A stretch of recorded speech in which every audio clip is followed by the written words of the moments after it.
فكبر سبحان الله عما يشركون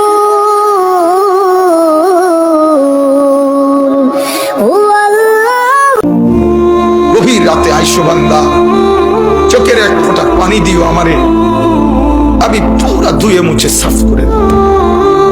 এক ফোঁটা পানি দিয়ে 90 বছর মাফ করে দেব। সাগর পানি লাগবে না, মোটরের পানি লাগবে না, এক ফোঁটা চোখের